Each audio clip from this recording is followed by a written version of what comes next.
Naglabas ng sariling opinyon ang award-winning actor na si John Arcilla, matapos kumalat ang cheating conversations umano ni Maris Racal at Anthony Jennings. Sa Facebook, inamin agad ng batikang aktor na hindi niya binasa lahat ng screenshots na ipinakita ng ex-jowa ni Anthony na si Jam Villanueva, dahil ayaw niyang manghusga ng tao. Aniya, nagsisimula pa lang ako nakaramdam na ako nang hiya sa sarili ko. Ba't ba ako nagbabasa ng isang private na convo? Sabihin ng OA, pero awkward yung pakiramdam, say niya sa post. Paglilinaw niya, hindi ko rin sinasabing mali ka kung tinapos mong magbasa, nilatagan ka ng ebidensya, nag-imbestiga ka. Kanya-kanyang choice lang naman. Gayunpaman, may hindi raw maintindihan si John, na kung saan ay hindi nag-delete ng mga mensahe si Anthony, lalo na't alam nito na may access sa kanyang phone ng girlfriend. Bakit hindi binura? May mali eh. Anong pakay? Parang may plano, parang may hindi magandang balak.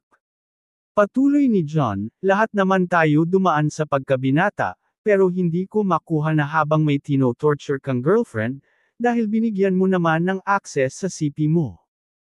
Sa isang banda, may ini-expose ka or may balak ka naman blackmail na isa pang babae. Parang nasa gitna ng pag-expose at kunwaring pag-gaslight. Parang mayroong laro eh. Lahat pa niya, sana mali ako. Pero kung tama ako, may kabastusan yung motibo. Ibang klaseng mag-trip. May hindi rin sinaalang-alang yung third party, bad trip din yun. Pero tingin ko lang mukhang may isang kolokoy na nag-take advantage ng lahat with confidence, and a disguise of being cool. Sa comment section, maraming netizens ang sumang-ayon sa opinyon ni John Arcilla, at narito ang ilan sa mga nabasa namin. Correct. Trophy lang yun para sa kanya. It's impossible na gagawa ka ng kalokohan tas papahuli ka sa napakadaling way. Agree ako kaso dapat inisip ni Maris na mali yung ginagawa niya. Alam niya na ang tama at mali. Ginawa niya pa din ang mali kahit alam niya pagkakamali din. I agree, feeling ko user si Guy for his career.